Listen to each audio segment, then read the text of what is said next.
ஏழை விதவின் காணிக்கை குறித்து ஆண்டவராக இயேசு கிறிஸ்து சொல்வார். அவள் ஏழையா போன காரணம் எதற்கு? தனக்கு ஜீவனுக்கு உண்டானதெல்லாம் ஆண்டவர் கொடுத்தார். 2 காசு தான் வச்சுட்டு இருக்கா. அந்த அளவு அவளை ஏழ்மையாக செய்தது யார்? அதுதான் கேள்வி. இப்பொழுது இருக்கிற ப்ராஸ்பரிட்டி பிரீச்சரை போல இயேசுவின் காலத்திலும் இருந்தார்கள். அதைத்தான் இப்பொழுது நம்ம பார்க்க போகிறோம். வெல்கம் டு ட்ரூத் இன் தமிழ். நான் போதகர் ஜேக்கப் தேவ். இப்பொழுது இந்த ப்ராஸ்பரிட்டி காஸ்பலை குறித்து குறைந்தது 3 மாதத்துக்கு ஒரு முறை ஆச்சும் நம்ம பார்த்துட்டே வருகிறோம். நன்றாக கவனிங்க. கிறிஸ்துவத்தை பெரிய கொடிய வைரஸை போல் அழித்து கொண்டு இருக்கிறது எது என்றால், ஒன்று ப்ராஸ்பரிட்டி காஸ்பல், இன்னொன்று ஹைப்பர் கிரேஸ், மூன்றாவது சாவாமை. இதற்கு தேவ பிள்ளைகள் எப்பொழுதும் எதிராளியாக நிற்க வேண்டும். தொடர்ச்சியாக நாம் ஏன் இதை எதிர்க்கிறோம்? ஒன்று, இது அன்பிப்ளிக்கல். இன்னொன்று, ப்ராஸ்பரிட்டி காஸ்பலுங்கெல்லாம் தகப்பன்னு யாரும் சொல்லலைன்னா இப்போ இருக்கிற காலகட்டத்தில் பென்னிஹின்னை சொல்லலாம். அவரே மனன் இது வேண்டான்றார், வெறுக்கிறார். இது அவர் உண்மையில் மனம் திரும்பினாரோ என்ன நமக்கு தெரியாது, ஆனால் வெறுக்கிறார். கிரிஃப்லோ டாலர் அவரும் தன்னுடைய மன விருப்பத்தை சொல்லுகிறார். ஆனால் இவங்கெல்லாம் மனம் திரும்பின மாதிரி இல்லை, இவங்கெல்லாம் பண ஆசை உள்ளவர்கள். உதாரணத்துக்கு இந்த வீடியோ பாருங்களேன், பென்னிஹின் என்ன சொல்லுகிறார் என்று. You have been following Christ for decades. As you reflect back on those years, are there any regrets that you have? Absolutely. The 2 things I regret most. Number one, I had guests with prophecy. And then the other one is prosperity. இது கிரிஃப்லோ dollar, இவரை பார்த்துட்டுங்க. The teachings that I've shared in times past on the subject of tithing were not correct. ஆடம்பரமான வாழ்க்கை வாழ்ந்துட்டு லாஸ்ட்டில் அறிக்கை இடுவது. ஏன்னா செத்த பிறகு பரலோகத்துக்கு போவோமான்னு இவங்களுக்கு ஒரு பயம். வாழ்க்கை ரொம்ப நாள் செஞ்ச பாவங்கள் அப்படி அன்பிப்ளிக்கல். எந்த ஒரு எமனன்ட் ஸ்காலரும் இதை ஏற்றுக்கொள்வதில்லை. உலகத்தில் உள்ள நல்ல ஒரு ஸ்காலருங்க, வேத பண்டிதர்கள், இவங்க சொல்லுகிற காரியத்தை ஏற்றுக்கொள்வதில்லை.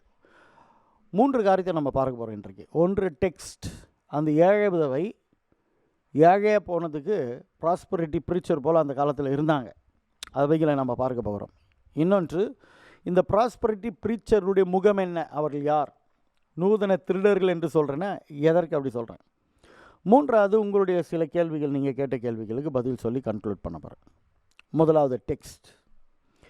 நீங்கள் லூக்கா 21ஆம் அதிகாரம் 1 அவர் கண் ஏறிட்டு பார்த்த பொழுது ஐஸ்வர்யவான்கள் காணிக்கை பெட்டியில் தங்கள் காணிக்கைகளை போடுகிறதை கண்டார். ஆண்டவர் அந்த பாக்ஸ் கிட்ட இருந்திருக்காரு. இன்னொன்று, இதனுடைய கான்டெக்ட் பார்த்திங்கன்னா, முன்னாடி ஒரு கதையை சொல்லுவார், பின்னாடி வேறு கதையை சொல்லுவார். இது லூக்கா என்ன பண்ணுறாரு, இது வேணும்னு என்ன பண்ணுறாரு, இது இன்செர்ட் பண்ணுகிறார். முன்னாடி சொல்லப்படுகிறது, இதுக்கு முன்னாடி, பின்னாடி சொல்லப்படுகிறது ஒரு ரிலவெண்ட்டாக இது இருக்காது. ஆனால் ஒரு பர்பஸோடு லூக்கா அது கொண்டு வருகிறார். சரிங்களா? இந்த காலகட்டத்தில் ஒரு ஏழை விதவை அதில் 2 காசை போடுகிறதை கண்டு, கேள்வி, எப்படி இவள் ஏழையாய் மாறினாள்? இவள் ஏழையாக மாறுகிறதற்கு காரணம் என்ன? அதுவும் வேதம் சொல்கிறது, இந்த ஏழை விதவை மற்ற எல்லாரை பார்க்கிலும் அதிகமாய் போட்டாள் என்று மெய்யாகவே உங்களுக்கு சொல்கிறேன். அவர்கள் எல்லோரும் தங்கள் பரிபூர்ணத்திலிருந்து எடுத்து தேவனுக்கு என்று காணிக்கை போட்டார்கள். இவளோ தன் வறுமையிலிருந்து, இந்த வறுமை நிலைக்கு தள்ளினது யார்? தன் ஜீவனுக்கு உண்டாயிருந்ததெல்லாம் போட்டாள் என்றார். அநேகர் காணிக்கை குறித்து பேசும்பொழுது இந்த வசனத்தை எடுத்து பேசுவாங்க. ஆனால் கான்டெக்ஸ்டோடு நம்ம பார்க்கும்பொழுது முக்கியமாக இவள் ஏழையாக போன காரணம் யார்? அதைத்தான் ஆண்டவர் என்ன பண்ணுறாரு, சொல்ல வருகிறார். இப்போ கான்டெக்ஸ்ட் என்னென்னா, உங்களுக்கு ஏற்கனவே நான் சொல்லியிருக்கிறேன், வேதத்தை அதிகாரம் ஒரு வசனம் புரியலைன்னா அதுக்கு மேலே இருக்கிற அதிகாரத்தை படிக்கணும், அதுக்கு நெக்ஸ்ட்டும் நம்ம படிக்கணும். இப்போது 20 நம்ம பார்த்துடலாம். 20:45 நம்ம படிக்கும்பொழுது, பின்பு ஜனங்கள் எல்லாரும் கேட்கையில் அவர் தம்முடைய சீஷரை நோக்கி, அந்த பாஸ் ஓவர் டைமில் நடக்குது இதெல்லாம், நீண்ட அங்கிகளை தரித்து கொண்டு திரியவும், சந்தை வெளிகளில் வந்தனங்களை அடையவும், ஜெப ஆலயங்களில் முதன்மையான ஆசனங்களில் உட்காரவும், விருந்துகளில் முதன்மையான இடங்களில் இருக்கவும் விரும்பி விதவைகளின் வீடுகளை பட்சித்து. இதனுடைய கண்டினியூவேஷன் தான் இது.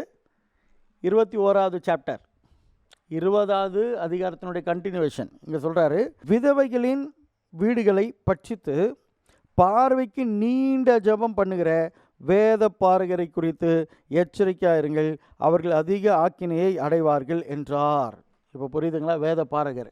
இந்த ப்ராஸ்பரிட்டி காஸ்பல் ஹைப்பர் கிரேஸினுடைய மிகப்பெரிய தந்திரம் என்னன்னு சொன்னீங்கன்னா, நம்ம தகப்பனை சாகடிச்சுட்டு நம்ம கூட உக்காந்துட்டு அழுவாங்க. அப்போல்லாம் சினிமாவுக்கு போகிறவங்க என்ன பண்ணுவாங்கன்னா உஷாராக போவாங்க. சில சமயத்தில் வழி பறி இருக்கும். அப்படி பறிக்கிறவங்க எங்கள் அப்பா சொல்லியிருக்காரு, உள்பனின்னு ஒன்று போட்டுட்டு இருப்பாங்க, உதாரணத்துக்கு ஒயிட் கலர், மேலே வந்து பிளாக் ஷர்ட். வழி பறிச்சுட்டு ஓடுவாங்க. ஜனங்களாம் துரத்திட்டு ஓடும்போது அந்த பிளாக் ஷர்ட்டு கழட்டி எங்காச்சும் முள் பகுதியில் போட்டுட்டு, இப்போ என்ன இருக்குது உள்ள ஒயிட் பனின்னு இருக்குது. ஜனங்க ஓடுற பார்த்து வழியில் நின்றுட்டு திருட இப்படி தான் ஓடுறான்னு வேற பக்கம் டைரக்ட் பண்ணிடுவான். ஜனங்க ஓடும்போது அவங்க கூட சேர்ந்து ஓடுவாங்க. அதே கதை தான் இந்த ப்ராஸ்பரிட்டி காஸ்பல். இவங்க என்ன செய்வாங்கன்னா திருப்புவாங்க. நியாயப்பிரமாணத்தை குறித்து அவர்கள் பேசுகிறார்கள். அவர்கள்லாம் பழைய ஏற்பாட்டை பற்றி பேசுகிறாங்கன்ட்டு இவங்க காணிக்கை பற்றி பேசும்போதெல்லாம் பழைய ஏற்பாட்டை பற்றி தான் இவங்க பேசுவாங்க. அது பற்றியே பேசுவாங்க. இவங்க லீகலிசத்தை பற்றி பேசுகிறார்கள்ன்ட்டு நம்மள சொல்லுவாங்க. ஆனால் இவங்க பேசுகிறது அனைத்துமே லீகலிசம் தான். லீகலிஸ்டிக் வியூவில் தான் இவங்க இருப்பாங்க. சொல்லப்போனால் இந்த ப்ராஸ்பரிட்டி காஸ்பலுடைய தியாலஜி, இதை நிறைய வீடியோ நம்ம போட்டுட்டோம். விரும்புகிறவங்க நீங்கள் பார்த்து தெரிந்து கொள்ளலாம். இது ஒரு அன்பிபிலிக்கல். முதலாவது சொல்லப்போனால் இவர்கள் ஒரு கார்ப்பரேட் பிஸ்னஸ் மேனுங்க. எப்படி ஜனங்களை எப்படி இவங்க லூட் பண்ணுறாங்க, எப்படி ஏமாற்றுகிறார்கள். அந்த காலத்தில் ஏன் ஸ்காலருங்க வந்து இதை சொல்கிறாங்க, எல்லா ஸ்காலரும் இதை ஒற்றுக்கொள்கிறார்கள் ஆல்மோஸ்ட். எதற்காக லூக்கா இதை எழுதினார் என்றால், இப்போ பாருங்களேன், யூதர்களுக்கு ஒரு பழக்கம் இருந்தது, அவர்களுக்கு வட்டிக்கு விடுகிற பழக்கம். இங்கே வேதம் சொல்லுது, விதவைகளின் வீடுகளை பட்சித்து. எதற்கு இது சொல்லிட்டு அந்த விதவை காணிக்கை போட்டது குறித்து ஆண்டவர் அவளை மிகப்படுத்தி பேசுகிறாரு. விதவைகளின் வீட்டை யார் பட்சித்தது? வேத பாரகர்கள். எப்படி படிச்சுட்டாங்க? ஸ்காலருங்க சொல்கிறது என்னென்னா, இந்த காலத்திலும் சரி யூதர்கள் எந்த இடத்துலையும் பணக்காரராக இருக்கிறதுக்கு இன்னொரு காரணம் இருக்குது. எங்கே இருந்தாலும் வட்டிக்கு விடுவாங்க. நம்ம ஹிஸ்ட்ரி படுத்தோம்னா இதெல்லாம் பெரிய பிரச்சனைலாம் நடந்திருக்கு. இப்போ நீ ஒரு விதவை, உதாரணத்துக்கு உனக்கு காசு வேணும், இரக்கத்தோடு உன்னிடத்தில் வருகிறது, ஆமாம் உங்களுக்கு காசு வேணும்னா நீங்கள் வட்டி கொஞ்சம் கொடுங்க. அப்படி கொடுக்காவிட்டால் உங்கள் நிலத்தெல்லாம் அப்படி சுரண்டி கொள்வது, அபகரிக்கிறது. அப்படிதான். இது போல் பயங்கரமான தந்திரங்களை செய்வாங்க. இதுதான் கார்ப்பரேட்னுடைய ஒரு பெரிய தந்திரம்.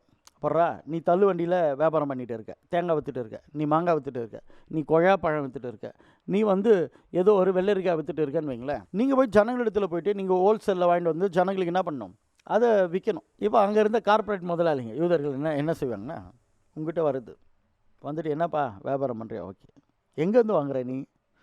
அந்த தோப்புலேருந்து நான் வாங்கிட்டு வரேன். நேராக தோப்புக்கு போவாங்க. கொய்யா தோப்பு, மாங்காய் தோப்பு, வெள்ளரிக்காய் தோப்பு போயிட்டு, என்ன சார் உங்ககிட்ட வந்து ரொம்ப பேரம் பேசுகிறாங்களா? ஐயோ அவங்ககிட்ட பேரம் பேசி முடிக்கிறதுக்கு முடியல சார். நீங்கள் ஏன் அங்கே மாற அடிச்சுட்டு இருக்கீங்க? ஒன்றும் பிரச்சனை இல்லை, நீங்கள் எனக்கு கொடுத்துருங்க, அதை உங்களுக்கு எவ்வளோ குத்தகை, ஓகே, அது எதனோ சொல்லி டோட்டலாக வாங்கிடுவாங்க. டோட்டலாக வாங்கினதுமே நீங்கள் அவங்கக்கிட்ட போனீங்கன்னா தேங்காய் இருக்காது, மாங்காய் இருக்காது, கொய்யா பழம் இருக்காது, வெள்ளரிக்காய் இருக்காது. என்னண்ணா ஒன்றும் இல்லைப்பா, பெரிய ஆள் வந்து வாங்கிட்டு போயிட்டாங்க, நான் லாரியில் அனுப்பிட்டேன். You got it. கடைசியில் 2 வருடம் கழித்து நீங்கள் வந்து கொத்தனார் வேலைக்கு போய்ட்டு இருப்பீங்க, நீங்கள் ஏதோ ஒரு வேலைக்கு போய்ட்டு இருப்பீங்க, நீங்கள் போய்ட்டு இருப்பீங்க. இந்த பிஸ்னஸ் தெரிஞ்சதுமே இப்போ அந்த தோப்பில் வந்து, சார் எவ்வளோக்கு கொடுத்தீங்க போன முறை? 1,00,000 ரூபான்னு கொடுத்தேன். ஆனால் இப்போ அப்படி இல்லை சார், யாரும் வாங்குறதில்ல, கொடுத்தா 50,000 கொடுங்க, இல்லைனா வேண்டாம். விலைவாசி வந்து ஏறுகிற நேரத்தில் இவங்க என்ன பண்ணுவாங்க, இந்த இடத்துல தான் இவங்க பிடிச்சி முடியாத சமயத்தில் ஒரு வழியில் அவனுக்கு, ஏன்னா உங்களை தேடினால நீங்கள் வேறு இடத்துல செட்டில் ஆகிட்டே இருப்பீங்க. உங்கள் வயிற்றுலேயே மண்ணு போட்டாங்க, அவன் வயிற்றுலேயே மண்ணு போட்டாங்க. வாழ்ந்தது யார்? இதே தான் ப்ராஸ்பரிட்டி காஸ்பல் பண்ணது, இதே தான் அவங்களும் பண்ணுதாங்க. இப்போ விதவைகளுக்கு வட்டிக்கு கொடுத்து கடைசியில் கொடுக்க முடியாத சூழ்நிலையில் அவங்கள பட்சிக்கிறது, முற்றிலுமாக எடுத்துடுறது. அதனால தான் ஆண்டவர் இங்கே சொல்கிறாரு, ஒரு ஏழை விதவை அதில் 2 காசை போடுகிறதை கண்டு இந்த ஏழை விதவை மற்ற எல்லாரை பார்க்கலாம் அதிகமாய் போட்டால். ஏனென்றால் இவங்க லூட்டு அடித்தாங்க. அதுதான் எல்லா ஸ்காலருங்களும் சொல்கிறாங்க. 20க்கும் 21ஆம் அதிகாரத்துக்கு கனெக்ஷன் இருக்குது. அங்கே விதவைகளை பட்சித்தது யார்? வேதபாரகர்கள்.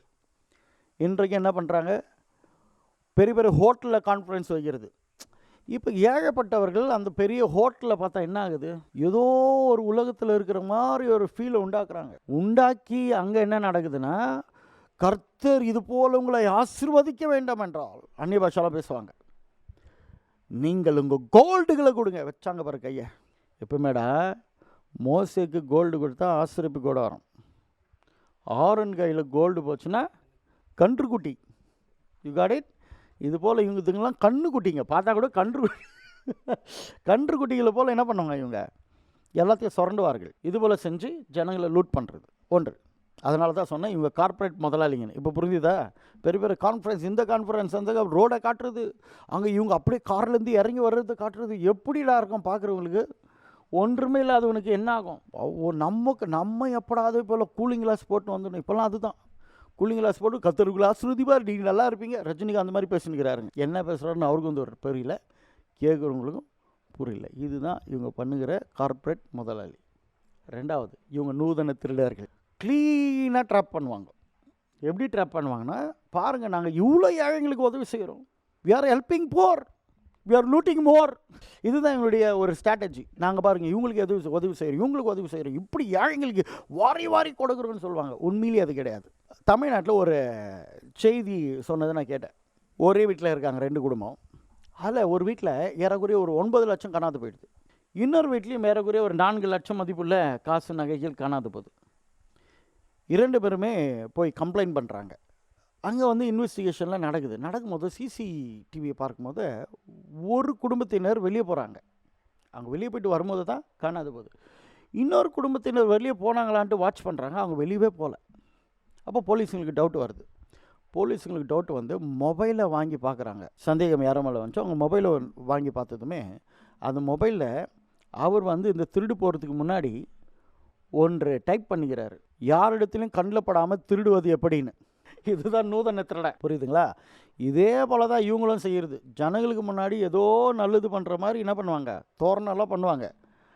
ஆனால் அத்தனையும் பட்சிக்கிற ஓநாய்கள். ஒவ்வொருவரும் தான் வாழ, தான் வயிறு நிரம்ப, இப்படி அவங்க மோட்டிவ்லாம் மணி தான். 3வது மக்கள் பரிதாபம். இது போல் நிறைய பேர் தேவனை விட்டு போயிருக்கிறத நானே ஆண்டவர் விட்டுட்டு போயிட்டாங்க. கர்த்தர் என்னை ஆசீர்வதிப்பார், என் தேவைகளை சந்திப்பார் அப்படின்ட்டு லோன் எடுக்கிறது, கார் லோன்.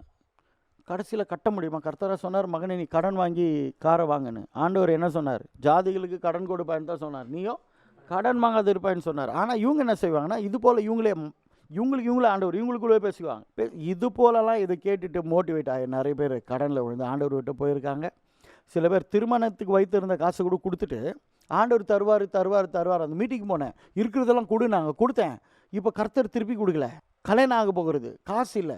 இப்படி நிறைய பேர் என்னன்னாங்க, பெரிய குழப்பத்தில் இருக்கிறாங்க. நிறைய பேர் ஆண்டவர் விட்டு போனாங்க. ஏன்னா கர்த்தரிடத்தில் பிஸ்னஸ் பண்ணுறாங்க. கர்த்தரிடத்தில் பிஸ்னஸ் பண்ணதுனால அவங்க போட்ட அந்த காசுனாங்களே வரல. அதனால் என்ன பண்ணுறாங்க, அவங்க ஆண்டவர் விட்டு போயிடுறாங்க. இவங்க கர்த்தர் கொடுக்கல, கொடுத்துருந்தா அவர் திருப்பி கொடுத்துருப்பார். இவங்க கொடுத்தது யாருக்கு? ப்ராஸ்பரிட்டி ப்ரீச்சருங்களுக்கு. இவங்க தான் வேத பாரகர், இவங்க தான் பரிசெயர், இவங்க தான் சதிசெயர். கடைசியில் நம்மளை சொல்லிவிடுவாங்க. அதை தான் சொல்கிறேன், நம்ம அப்பனை சாகடிச்சுட்டு நம்ம கூட சேர்ந்து அழுவாங்க. டெக்ஸ்ட்டு இது என்னன்னு கேட்டிங்கன்னா, அந்த வேத பாரகர்கள் இந்த விதவைகளை என்ன பண்ணுறாங்க, லூட் பண்ணுறாங்க. அதனால தான் ஆண்டவர் வார்னிங் பண்ணுறாரா, நான் விட மாட்டேன் அவங்களேன்னுட்டு. அதை வெளிப்படுத்துறது தான் இவ கொடுத்த இந்த ஏழை கொடுத்த காணிக்கு என்ன பண்ணுறாரு ஆண்டவர் அந்த இடத்துல மிகப்படுத்தி சொல்லுகிறார். இவ ஏழையானதுக்கு காரணம் யார்? இந்த ப்ராஸ்பரிட்டி வேத பாரகர்கள் இப்போ இருக்கிறவங்க போல். சரியா? 2வது இவங்களுடைய முகம் என்ன? 1 கார்ப்பரேட்டு, 2வது நூதன திருடர்கள், 3வது இவங்களை நம்புகிற ஜனங்கள். கட்டாயம்னா வாங்க, என்றைக்கு இருந்தாலும் பிரச்சனை தான். ஏன்னா கர்த்தர் கொடுக்குறது அன்பினால் கொடுக்கணும். இப்போ என் மனைவிக்கு நான் ஏதோ ஒன்று செய்கிறேன், திருப்பி எனக்கு தருவான், நான் செய்கிறேன். அவன் மேலே இருக்கிற அன்புக்கு நான் எவ்வளோ வேணால் செய்வேன். தேவனுக்கு செய்கிறதே ஒரு பிஸ்னஸாக சொல்லிவிடுவாங்க இவங்க.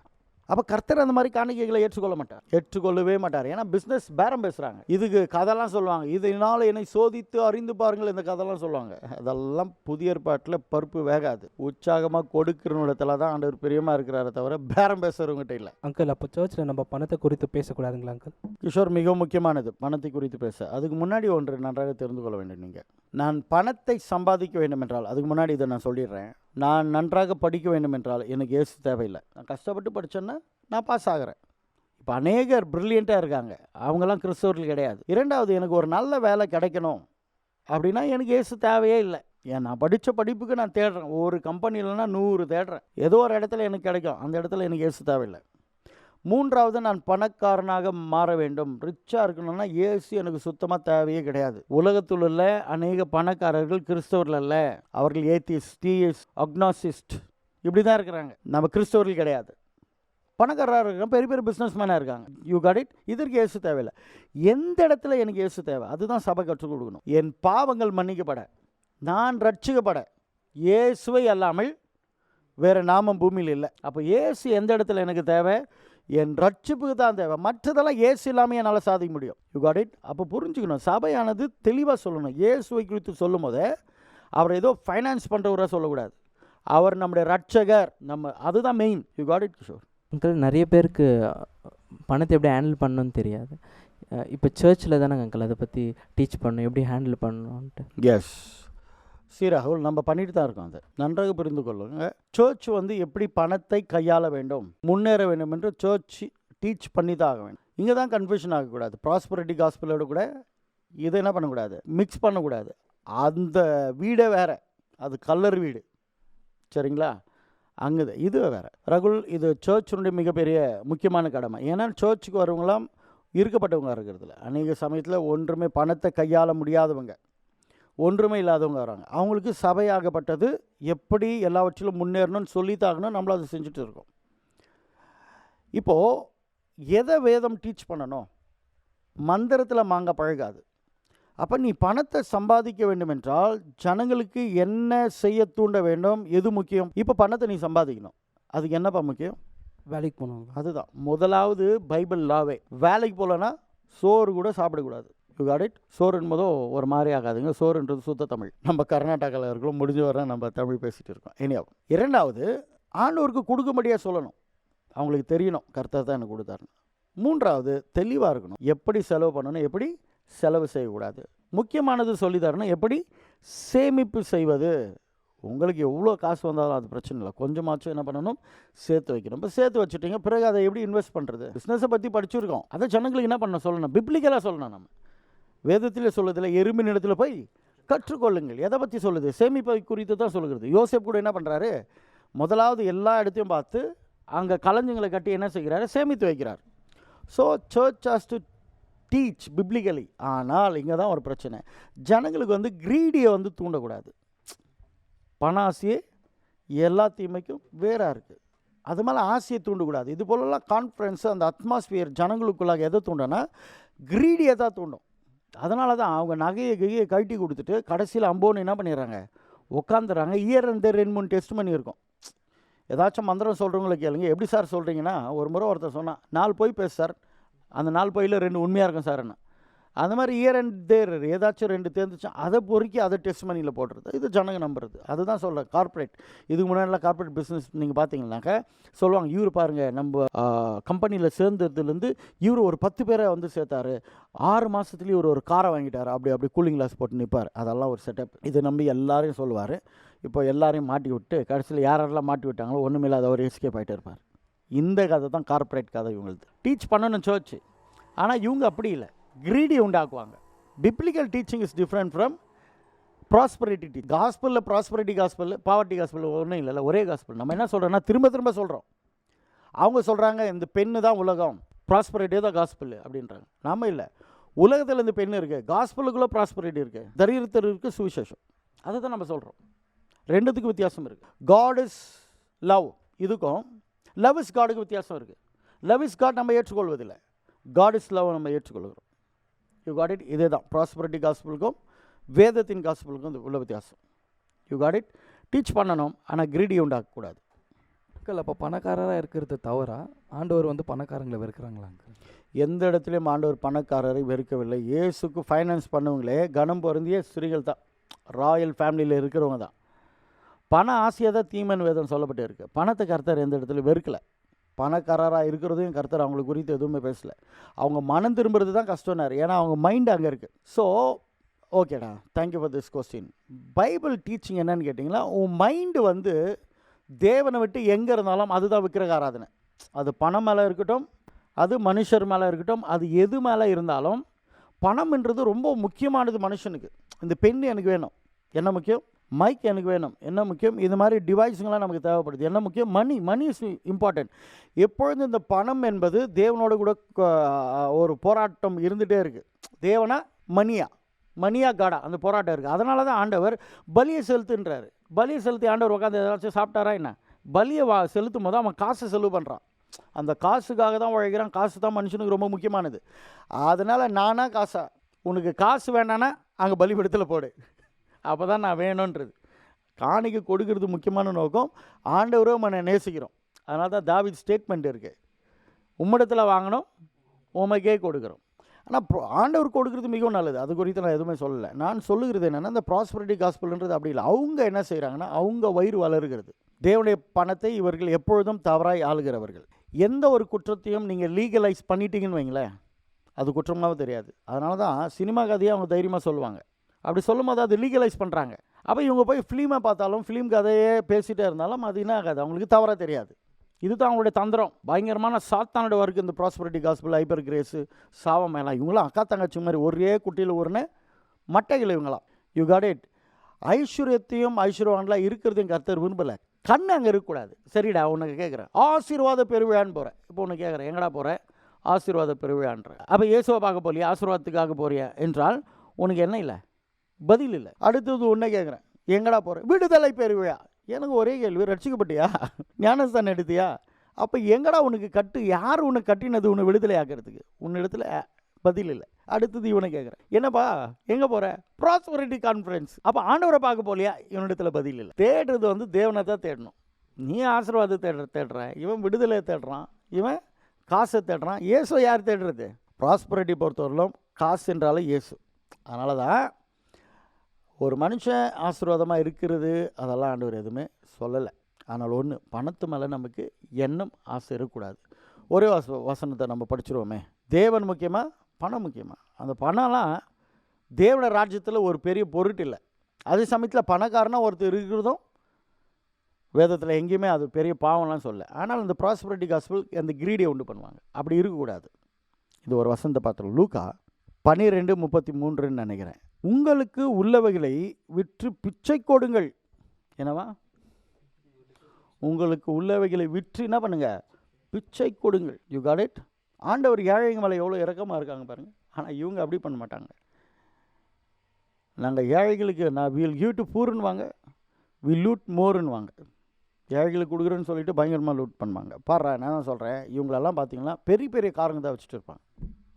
ஆடி, ஒரு பெரிய மாடி, இது போல தான். நான் என்ன சொல்ல வரேன்னா, வசதியாக வாழ்கிறது தவறுன்னு சொல்லலை. ஆனால் நம்மை சுற்றி ஏழைங்க இருக்காங்களே.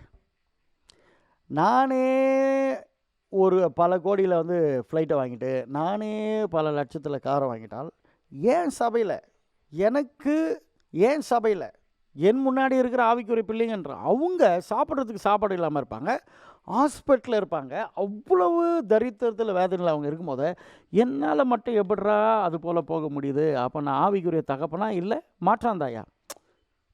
புரியுதுங்களா? அந்த ஒரு எல்லா சர்ச்சிலையும் ஏழைங்க இருக்காங்களா இல்லையா? அப்போ சர்ச்சினோட முக்கியமான நோக்கம் என்னென்னா எல்லோரையும் அப்ளிப் பண்ணணும். அப்படி அப்ளிப் பண்ணும்போது உலகத்தில் எந்த பாஸ்டார்லையும் அவங்க சுகபோகமாக வாழ முடியாது, இதனால் கர்த்தருடைய ஆசீர்வாதத்தை நான் மட்டுப்படுத்தலை அப்படின்னா ஆண்டவர் என்ன ஏழையா? அவருடைய காசு இல்லைன்னு தானே எங்கே போய் எடுத்துகிட்டு வர சொன்னார்? மீன் வாயில். மணின்றது தேவனுடைய ராஜ்யத்தில் பெரிய மேட்டரே கிடையாது. உனக்கு 1 லட்சம் தேவை இருக்கட்டும், தேவைன்னு கரெக்டாக இருந்தால் கர்த்தர் அந்த தேவைகளை சந்திப்பார். அதனால் பணத்து குறித்து ஒரு சிம்பிள் என்னென்னா, உங்களுக்கு உள்ளவைகளை பிச்சை கொடுங்கள். பழமையாய் போகாத பணப்பைகளையும் குறையாத பொக்கிஷத்தையும் பரலோகத்திலே உங்களுக்கு சம்பாதித்து வையுங்கள். அங்கே திருடன் அணுகுகிறதும் இல்லை, பூச்சி கெடுக்கிறதும் இல்லை. உங்கள் பொக்கிஷம் எங்கே இருக்கிறதோ, நன்றாக கவனிக்கணும். மணியாக காடான இடம் கதை. இந்த மணின்றது மனுஷனை அநேகர் கர்த்தரை விட்டு போகிறதுக்கும் காரணம் பணம் தான்.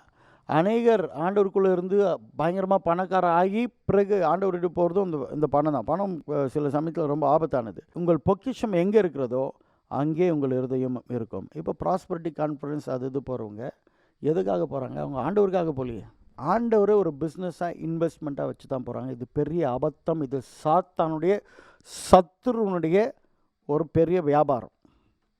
அந்த வியாபாரத்திற்கு இருக்கிற கைக்கூலிகள் தான் இந்த ப்ராஸ்பரிட்டி ப்ரீச்சர்ஸ். இது குறித்து நீங்கள் மற்றவர்களோடு பேசுங்க, வேதத்தை ஆராய்ந்து பாருங்கள். வேதம் முழுக்க பார்க்கும் போதே புதிய ஏற்பாட்டில் பர்னபா தனக்கு உண்டானதெல்லாம் அப்போஸ்தலர் பாதத்தில் வைத்தான். பவுல் எதையும் பார்க்கல, அவருடைய சுவிசேஷத்திற்காக தன்னையே அர்ப்பணித்து அவன் செஞ்சான். இதுபோல் பரிசுத்தவான்களை தான் நம்ம பார்க்குறோம். அதை தொடர்ந்து சர்ச் ஹிஸ்ட்ரியில் நம்ம அப்படி தான் பார்க்குறோம். இது 1960 வந்த டெலி இவாஞ்சலிஸ்ட் இவங்களால் வந்த ஒரு மிகப்பெரிய சாத்தானுடைய கள்ள போதனை. இது அநேக நாள் நிற்காது. ஒரு நாளில் இவங்களெல்லாம் ஜோக்கர் போல் ஜனங்கள் கருதி இவர்களை விட்டு விலகி விடுவார்கள். வேதத்தை படியுங்க. நமக்கு காசு முக்கியம் இல்லை, இயேசு தான் முக்கியம். நமக்கு தேவைப்படும் போது அவர் எல்லாவற்றையும் சந்திப்பார். ஐஸ்வர்யத்தை சம்பாதிக்க ஒரே வழியை தான் பைபிள் சொல்லுது, கடுமையாக உழைக்க வேண்டும். உன் கையின் பிரயாசத்தை கர்த்தர் ஆசீர்வதிப்பார். இந்த நிகழ்ச்சி உங்களுக்கு பிடிச்சிருந்தால் மற்றவங்களுக்கு ஷேர் பண்ணுங்கள், இது குறித்து பேசுங்க, லைக் பண்ணுங்கள். நீங்கள் கமெண்ட்டு பாசிட்டிவ் நெகட்டிவ் எது பண்ணாலும் அதை நாகரிகத்தோடு பண்ணுங்கள். நம்ம கர்த்தருடைய பிள்ளைகள். May God bless you all. Amen.